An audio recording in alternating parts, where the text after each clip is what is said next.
અંકલેશ્વર તાલુકાના કાપોદ્રા ગામ ખાતે 1.40 કરોડનો ખર્ચ નિર્માણ પામનાર ખાડી બ્રિજના ધારાસભ્ય ઈશ્વરસિંહ પટેલના હસ્તે ખાતમુહૂર્ત કરવામાં આવ્યું હતું। અંકલેશ્વર તાલુકાના કાપોદ્રા ગામે આવેલા ખાડી બ્રિજ જર્જરિત થઈ ગયો હતો। સાથે જ ચોમાસામાં ખાડી બ્રિજ પરથી પાણી ફરી વળતા ગ્રામજનોને અવરજવર માટે મુશ્કેલી પડી રહી હતી।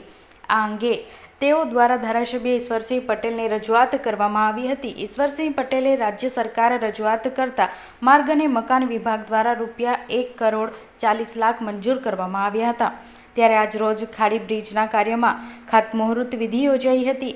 આ પ્રસંગે અંકલેશ્વરના ધારાસભ્ય ઈશ્વરસિંહ પટેલ, જિલ્લા પંચાયતના સભ્યો આરતીબેન પટેલ, ગામના સરપંચ આશાબેન તલાટી તેમજ સ્થાનિક આગેવાનો અને ગ્રામજનો ઉપસ્થિત રહ્યા હતા। ખાડી બ્રિજના નિર્માણ બાદ ગ્રામજનોએ અવરજવર કરવામાં સાનુકૂળતા રહેશે। આજરોજ કાપોદ્રા ગામે જે વર્ષો પહેલાનો બ્રિજ હતો એ ડેમેજ થવાને કારણે ગામના લોકોને આવવા જવાની તકલીફ પડતી હતી।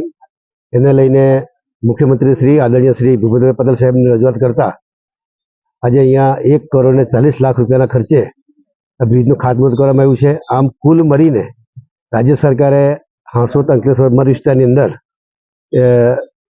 લગભગ 50 કરોડના કામો એ ડામર રસ્તા, બ્રિજ આમ મળીને કુલ 50 કરોડના કામો મંજૂર થયા છે અને ટૂંક સમયમાં એ કામગીરી ચાલુ પણ થઈ છે અને 2-3 મહિનામાં એ કામગીરી પૂર્ણ થશે 50 કરોડના કામોની।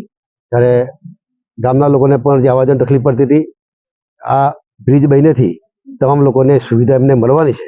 ત્યારે ફરીથી સરકારે જે કામગીરી કરી ત્યારે સરકારને પણ આ પ્રસંગે આવેદન આપું છું।